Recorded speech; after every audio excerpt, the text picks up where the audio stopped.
नमस्कार मित्रांनो. आजची कथा आहे जवळपास 1500 वर्षापूर्वीची. भारतामध्ये एक बौद्ध भिक्षू राहत होते. त्यांचं नाव होतं बोधिधर्मा. बुद्ध धम्माच्या इतिहासात गौतम बुद्धानंतर जर कोणी प्रभावशाली आणि प्रसिद्ध बौद्ध भिक्षू झाले असतील तर ते बोधिधर्मा आहेत. बोधिधर्मानेच बुद्ध धम्माचा जास्तीत जास्त प्रचार आणि प्रसार केला. बोधिधर्मानेच बुद्ध धम्माला भारतातून चीनमध्ये नेले. त्यानंतर बुद्ध धम्म चीनी बुद्धिझम या नावाने चीनमध्ये प्रसिद्ध झाला. पुढे तो चायनामधून जपान, कोरिया, साऊथ आशियासारख्या अनेक देशात पसरला. त्या काळात चीनमध्ये जो सम्राट होता त्याचं नाव होतं बू. सम्राट बू गौतम बुद्ध आणि त्यांच्या शांतीच्या अनेक उपदेशांना ऐकून होता. तो त्यांच्या विचारांनी खूप प्रभावित झाला होता.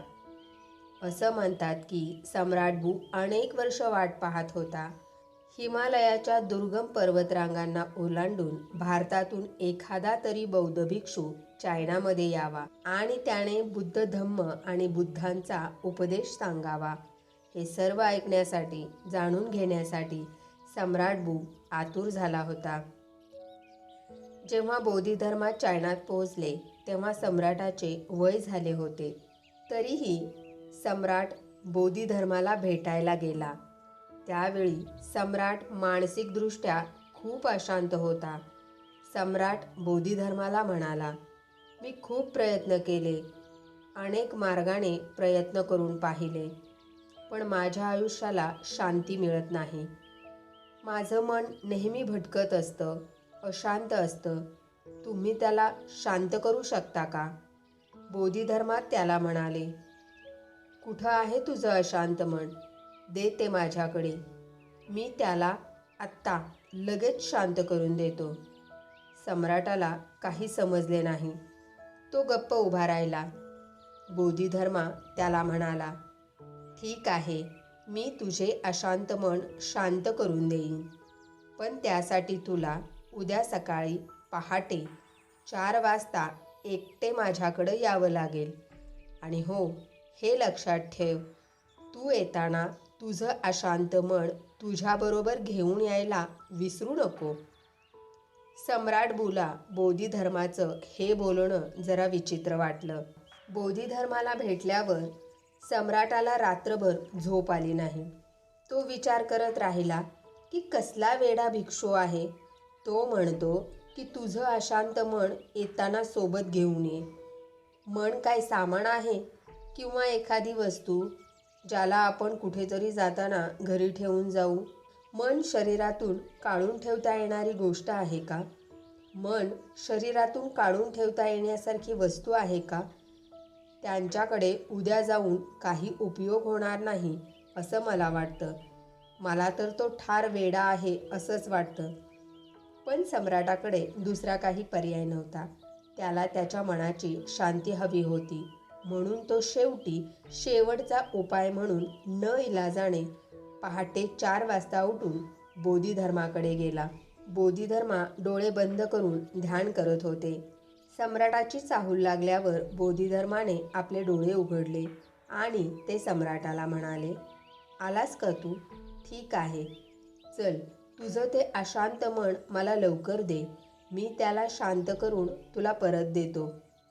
सम्राट बू म्हणाला, "हे तुम्ही काय बोलत आहात? मन म्हणजे काय वस्तू आहे का जी मी तुम्हाला देऊ?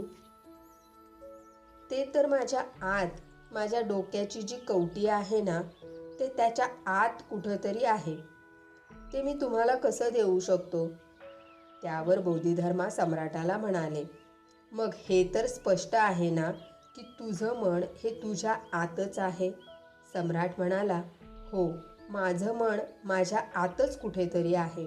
बोधिधर्मा त्याला म्हणाले, "तर मग एक काम कर, इथे बस, डोळे बंद कर आणि तुझ्या आतमध्ये जे मन आहे त्याचा शोध घे. जेव्हा तुला तुझे अशांत मन सापडेल तेव्हा तू मला सांग, मी त्याला शांत करतो." बोधिधर्माचे हे बोलणे सुद्धा सम्राटाला अजिबात पटले नाही. पण तो करणार तरी काय? शेवटी तो न इलाजाने तिथे डोळे बंद करून बसला आणि आपल्या मनात येणाऱ्या विचारांना पाहू लागला. तो स्वतःमध्ये स्वतःच्या मनाचा शोध घेऊ लागला. त्यासाठी तो जितका स्वतःच्या आत जाऊ लागला तितका तो स्वतःच्या मनाला शोधण्यात अपयशी, असमर्थ ठरू लागला. यात बराच वेळ गेला. सूर्य उगवला. सम्राट बूने आपले डोळे उघडले. बोधिधर्माने त्याला विचारलं, सापडले का तुला तुझं अशांत मन? सम्राट बूने नकारार्थी मान हलवली.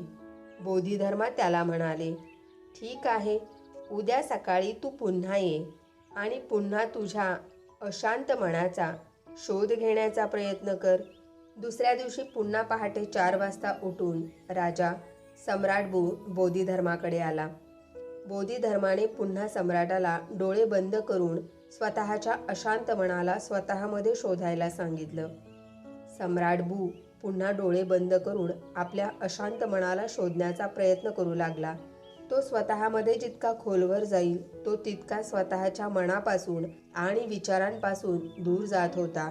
सम्राटाला डोळे बंद करून आता दुपार झाली होती. तेव्हा त्याने डोळे उघडले.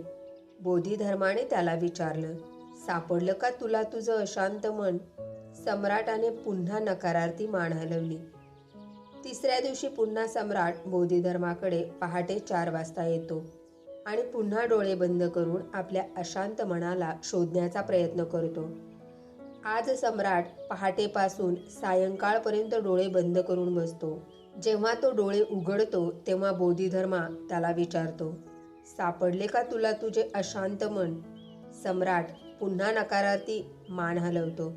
बोधिधर्मा म्हणतात, ठीक आहे, तू पुन्हा उद्या परत ये. आजचा 4था दिवस असतो. सम्राट आज पहाटे 3 वाजताच बोधिधर्माकडे जातो आणि डोळे बंद करून पुन्हा आपल्या अशांत मनाला शोधायला लागतो. पूर्ण दिवस जातो. दुपार होते. पूर्ण रात्र संपते. पण सम्राट आपले डोळे बंद करून स्वतःच्या अशांत मनाचा शोध घेत राहतो. बोधिधर्मासुद्धा सम्राट च्या शेजारीच बसून असतात. सम्राट जितका स्वतःमध्ये उतरत गेला तितका तो आपल्या मनाला शोधण्यात असमर्थ ठरला. त्याला मन सापडत नव्हते. पण आता त्याला एक रहस्य उलगडले होते. आपल्या आतमध्ये मन नावाचं काहीच नाही. मन म्हणजे आपल्याच विचारांचा एक समूह आहे. त्यालाच आपण मन म्हणतो. जर विचार आहेत तर मन आहे आणि विचार नाहीत तर मन नाही. विचारांचे अस्तित्व म्हणजेच मन आहे. मनासारखं शरीराच्या आतमध्ये काहीही नाही. त्यामुळं आपण त्या मनाचं काहीही करू शकत नाही. आपल्या अवचेतन अवस्थेत आपल्या आतमध्ये उठलेलं विचारांचं वादळ म्हणजेच आपलं अशांत मन आहे. जर आपण आपल्या चेतन अवस्थेत जागरूक होऊन जगू लागलो तर इथं विचारांसारखं काहीच राहणार नाही आणि जर विचार नाहीत तर मन पण नाही.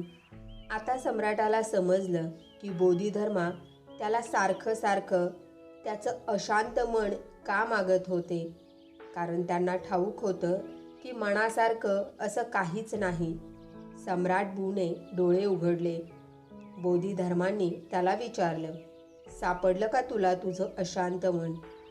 सम्राट हसला. सम्राटाच्या चेहऱ्यावर आता शांतता आणि एक शांत स्मित होतं.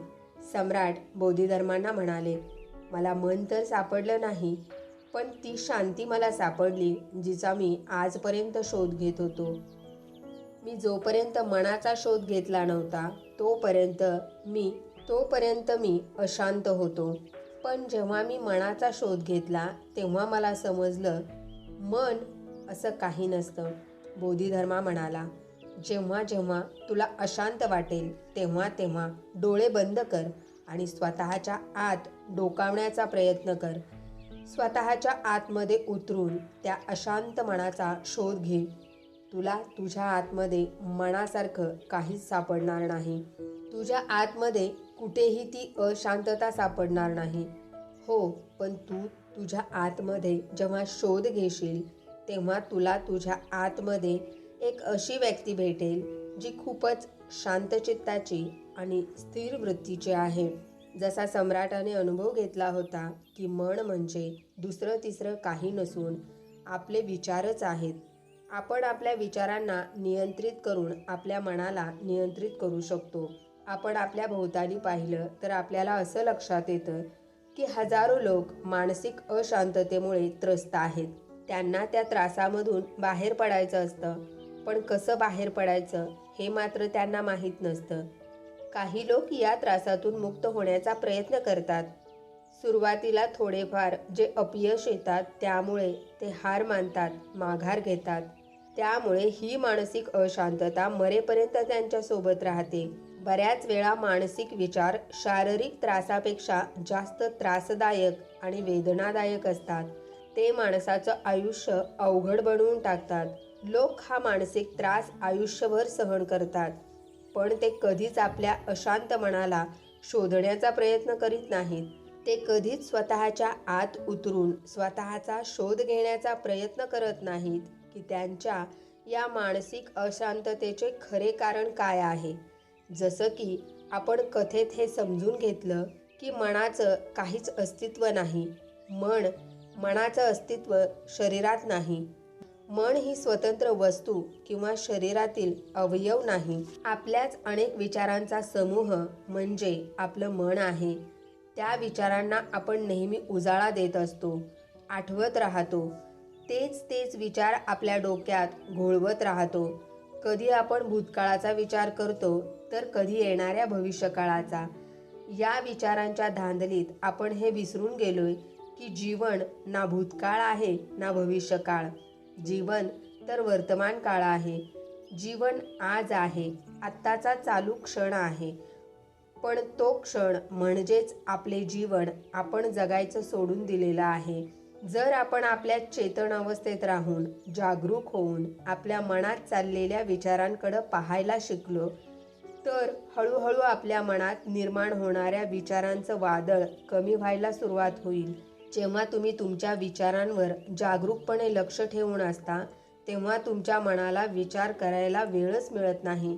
कारण मनात विचार हे तेव्हाच येतात जेव्हा तुम्ही अवचेतन अवस्थेत असता. तेव्हा तुमचं लक्ष तुमच्या विचारांवर नसतं, त्यामुळं तुमचं त्यांच्यावर नियंत्रणही नसतं. म्हणून जशी जशी आपली जागरूकता वाढत जाते तशी तशी विचारांची तीव्रता कमी होत जाते आणि आपण विचारशून्य होतो. तेव्हा आपलं मन गायब होतं. मनाचं अस्तित्वच नसतं. मनाचं अस्तित्व नसणं म्हणजे विचारांचं अस्तित्व नसणं. आणि ही गोष्ट आपली समस्या नसून आनंदाचे आणि शांतीचे उगमस्थान बनते. म्हणून जेव्हा तुम्हाला तुमच्या आयुष्यात अशांती अथवा दुःख जाणवायला लागेल तेव्हा डोळे बंद करून आपल्या मनात येणाऱ्या विचारांकडे पहा. आपल्या मनात येणाऱ्या विचारांकडे पाहायला सुरू करा. मनात निर्माण होणाऱ्या या विचारांना थांबवण्याचा किंवा अडवण्याचा प्रयत्न करू नका. त्यांना येऊ द्या आणि जाऊ द्या. तुम्ही फक्त त्यांच्याकडे पहा. त्यांच्यात गुंतून जाऊ नका. तुम्ही त्यांच्याकडे असं पहा जसं तुम्ही एखाद्या रस्त्याच्या कडेला उभे आहात आणि रस्त्यांवरून गाड्या येत आहेत आणि जात आहेत. तुम्ही तटस्थपणे पाहत राहा. जशा गाड्या येतात आणि जातात तसे विचार येतील आणि हळूहळू निघून जातील. तुम्ही तटस्थपणे पाहत राहा. हळूहळू विचार यायचे बंद होतील. हळूहळू विचार येणं कमी होईल आणि त्यानंतर विचार यायचेच बंद होतील. तुम्हाला आतून शांत आणि स्थिर असल्याचा अनुभव येईल. पण हा अनुभव येण्यासाठी तुमच्यात जिद्द आणि चिकाटी हवी. स्वतःशी संघर्षाची तयारी हवी. तेव्हा तुम्ही स्वतःच्या मनावर विजय मिळवू शकता व एक स्थिर आणि शांत जीवन जगू शकता. नमो बुद्धाय. मित्रांनो, व्हिडिओ आवडला तर व्हिडिओला लाईक करायला विसरू नका. असेच नवनवीन विचार ऐकण्यासाठी आमच्यासोबत राहा. चॅनलला सबस्क्राईब करा. धन्यवाद.